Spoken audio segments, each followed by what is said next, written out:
Everyone, आज की कड़ी में हम जानेंगे कि क्यों प्यार में धोखा खाने के बाद लोग सामान्य जीवन नहीं जी पाते। क्या कारण है कि उनका अनाहत चक्र क्लोज हो जाता है और वे दुख में ही रहते हैं। प्रेम परमात्मा है।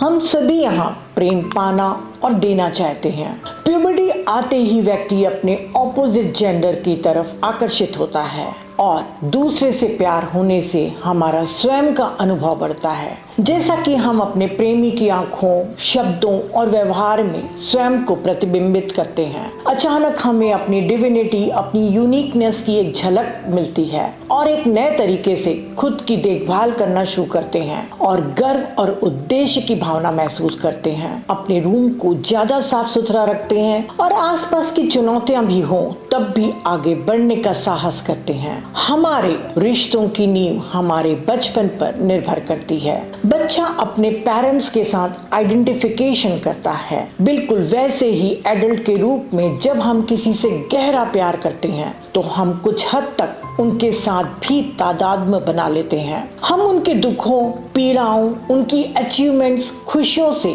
आइडेंटिफाई करते हैं। हम अक्सर उनकी भावनाओं को ऐसे साझा करते हैं जैसे कि वे हमारी अपनी हों। जब हमारा बिलवेड कष्ट सहता है तो केयरिंग में हम उसके कष्ट को महसूस करते हैं। जितना ज्यादा गहरा प्रेम होता है उतनी ही अलगाव यानी कि सेपरेटनेस की सीमाएं टूटती जाती हैं और दूसरे के साथ आइडेंटिफिकेशन प्रगाढ़ हो जाता है। पूरी दुनिया रंगीन लगती है, कोई बाहरी वातावरण प्रभावित नहीं करता, सब कुछ अच्छा लगता है। पर जब कभी ऐसा होता है कि किसी कारणवश अलगाव हो जाए, जैसे प्रेम में धोखा, ट्रस्ट इश्यूज या किसी गलतफहमी के कारण जब इंटीमेट रिलेशनशिप टूट जाती है, तब उस प्रेमी के द्वारा रिजेक्शन हमें अपना सच लगता है और हम स्वयं को रिजेक्ट करना शुरू कर देते हैं। अनवर्दी, अनवांटेड और दोषी महसूस करते हैं। सेल्फ एक्सेप्टेंस के विरोध में जाकर स्वयं को दुख में डाल देते हैं और अनाहत चक्र पूरी तरीके से ब्लॉक हो जाता है। जब दिल घायल हो जाता है तो हम उसे उस व्यक्ति से बचाते हैं जिसके बारे में हमारा मानना है कि उसने हमें नुकसान पहुंचाया, हर्ट किया। अक्सर हम दर्द के लिए उसे दोषी ठहराते हैं। ये भूल जाते हैं कि हमने इसमें खुद क्या भूमिका निभाई होगी। ब्लेमिंग एक आड़ के रूप में कार्य करता है जो हमें उस व्यक्ति के सामने दोबारा ओपन होने से बचाता है। अनफॉर्चुनेटली हीलिंग की संभावना पर भी प्रतिबंध लगा देते हैं। हम अतीत में फ्रोजन रहते हैं, भविष्य में आगे बढ़ने में असमर्थ होते हैं, या ये भी हो सकता है कि हम खुद को दोषी माने जिसके लिए रिग्रेट होता है, तो भी हम उस अतीत में कैद होकर रह जाते हैं। शेम के पैटर्न में फंसे रहते हैं। जब हम प्यार के मामले में आहत होते हैं तो हम अपने सबसे कमजोर, भरोसेमंद पहलुओं में आहत होते हैं। स्वयं का शुद्धतम रूप घायल हो जाता है। ऑथेंटिक होना अब सुरक्षित नहीं लगता, इसीलिए लोगों से अपने को छुपा कर रखने की कोशिश में लगे रहते हैं। हमारा सिस्टम मूल रूप से घायल या बंद हो जाता है। हम न केवल अपने प्रेमी को खोते हैं बल्कि खुद को भी खो देते हैं। ये सबसे गहरी क्षति है। किसी एक व्यक्ति की कमी इतना क्यों प्रभावित करती है? रिसर्च बताते हैं कि व्यक्ति, वस्तु और परिस्थिति हमारे मनोदशा को परिवर्तित कर सकते हैं। सबसे ज्यादा प्रभाव व्यक्ति का होता है, फिर वस्तु और अंतिम प्रभाव परिस्थिति का होता है। क्योंकि वस्तु निर्जीव है, उसके साथ सिर्फ आपके इमोशंस हैं, पर व्यक्ति, उसके साथ आपके इमोशनल एंटेंगलमेंट है। आप उसके इमोशन और कर्म के साथ भी जुड़ जाते हैं। वो व्यक्ति दूर भी चला जाए तब भी मन में ही रहता है। उसके बारे में चाहे अच्छा सोचें या बुरा, दोनों पार्टनर के बीच में एनर्जी चैनल के द्वारा डाटा और एनर्जी ट्रांसफर होता रहता है। इसीलिए उस व्यक्ति को भुला देना काफी मुश्किल होता है। पर आपकी परिस्थिति तब तक नहीं बदलेगी जब तक आप कॉन्शियसली काम न करें और उस व्यक्ति से मन से भी दूर न हो जाए। यदि पर्सनालिटी अतीत के घावों को याद करते रहेगी तो वो लोगों के साथ उचित व्यवहार कभी नहीं कर पाती। वो दूसरे के साथ कभी नहीं कह सकती कि मैं तुमसे प्यार करती हूँ। वो प्यार करने में सक्षम है लेकिन उसे एक्सप्रेस करने से डरती है। उसका हृदय चक्र इतना घायल हो गया है कि उसे लगता है कि अब और रिजेक्शन का जोखिम नहीं उठाया जा सकता। उन चैनलों को खोले बिना यानी कि बिना प्यार दिए बिना उसे वह प्यार कभी नहीं मिल पाता जो उसके दोस्तों के मन में उसके लिए है, और वो अलग थलग और अकेले रहती है। जैसा कि जुंग ने कहा कि प्रेम वो डायनामिक्स है जो अचूक रूप से आपके अनकॉन्शियस को प्रकाश में लाता है। प्रेम की उपस्थिति और लॉस दोनों ही हमें खुद को एक नई रोशनी में जांचने के लिए मजबूर करती हैं। हीलिंग करना आवश्यक है क्योंकि आपके रिश्तों में वही पैटर्न दिखते रहेंगे। आपकी क्रोध, नफरत, पीड़ा दूसरों पर आप प्रोजेक्ट करते रहेंगे। एक रिश्ते की असफलता शेष रिश्तों को भी नष्ट करने लगती है। इस पीड़ा से बाहर आने के लिए सबसे पहले आइडेंटिफिकेशन को तोड़ना होगा। अगर दुखी होने के बदले गुस्सा करते हो, चिल्लाते हो तो ओवर आइडेंटिफिकेशन तोड़ते हो, पर स्वयं को फिर से री आइडेंटिफाइड करना होगा। अपनी इंडिविजुअलिटी को फिर से स्थापित करना होगा। हालांकि कभी कभी ये रिजेक्शन उन सच्चाइयों को उजागर कर देती है जो आवश्यक है। जब कोई अपने लवर को खो देते हैं तो उसकी लॉस से ज्यादा उसकी वेकअप कॉल की आशंका होती है। यदि आप स्वयं को नापसंद करते हो, प्रेम नहीं करते, हमेशा अपने को डिवैल्यू करते रहते हो, तब according to law of vibration सामने वाला व्यक्ति मिरर की भूमिका निभाता है।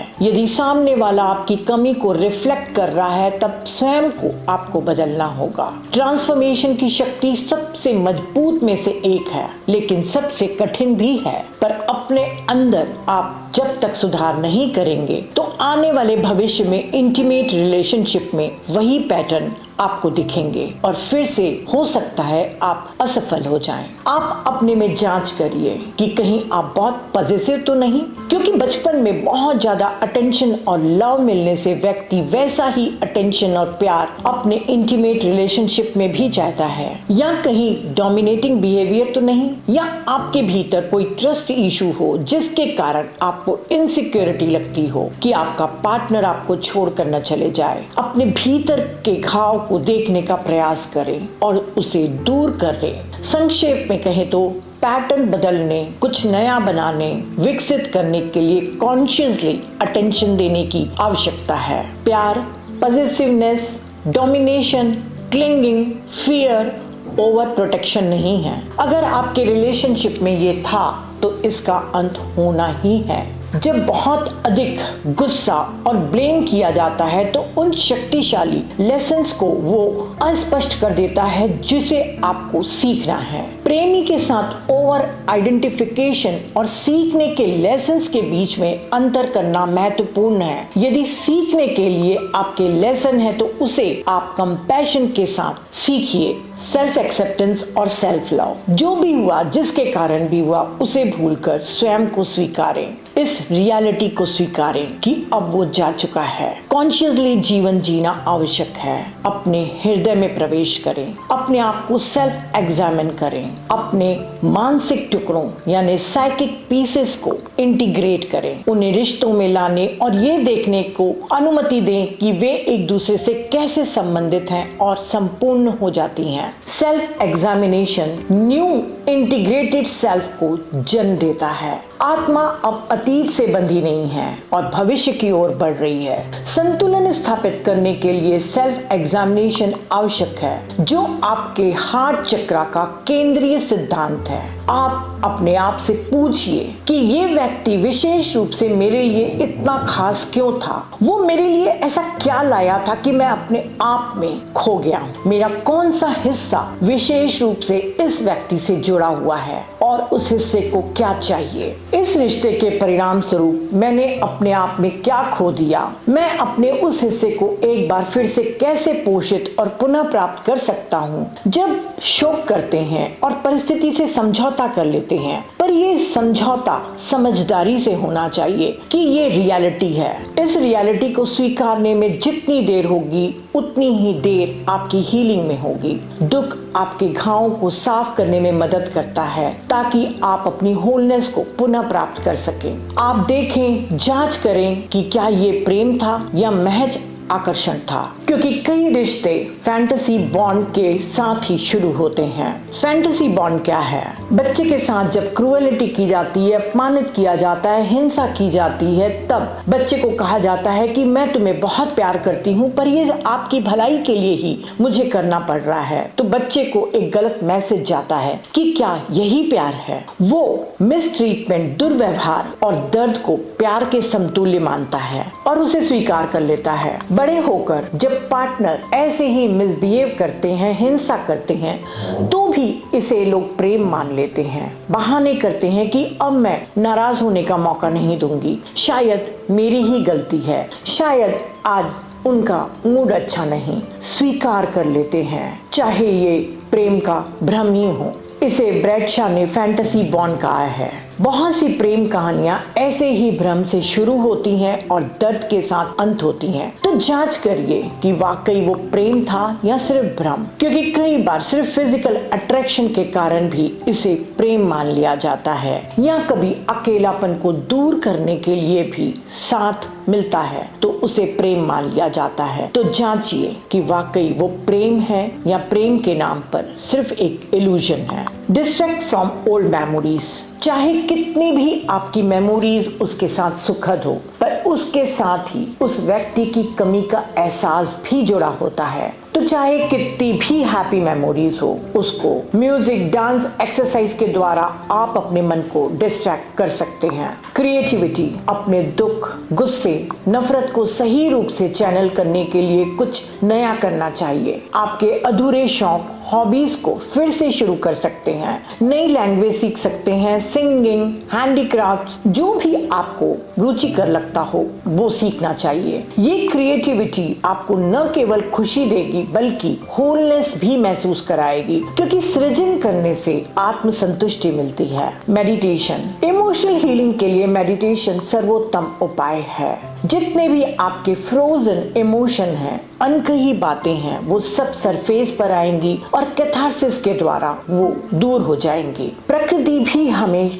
हील करने में मदद करती है, पर जब उसके साथ मेडिटेशन जुड़ा हो तो हीलिंग फास्ट हो जाती है। Express emotion. जब भी कोई इमोशन आपको बहुत ट्रिगर करता है और आप उसे एक्सप्रेस कर सकते हैं, तो आप रोक कर, चिल्लाकर, एक्सरसाइज के द्वारा आप उसको एक्सप्रेस कर लीजिए। ये टेम्पररी रिलीफ आपको देगा। Writing your emotions. आप अपने इमोशंस को लिखिए। जो भी उसके प्रति गुस्सा और नफरत है, आप उसे लिखते जाइए, तो कुछ ही दिनों में देखेंगे कि उसके प्रति आपका गुस्सा और नफरत की इंटेंसिटी कम होते चली गई। और ऐसे पेपर्स को आप जला दीजिए। ये भी इमोशंस को रिलीज करने का बहुत ही कारगर उपाय है। फॉरगिवनेस। कहा जाता है कि फॉरगिवनेस हीलिंग का अंतिम चरण है। फॉरगिवनेस हृदय की करुणा का उपयोग करती है। फॉरगिव करने के लिए दूसरे व्यक्ति से कुछ चीज की भी आवश्यकता हो सकती है। हो सकता है कि आपको इच्छा हो कि वो आपसे माफी मांगे, या किसी प्रकार की आपकी क्षति पूर्ति करे, या स्वीकार करे कि उससे गलती हुई है। पर यदि ये संभव नहीं भी हुआ,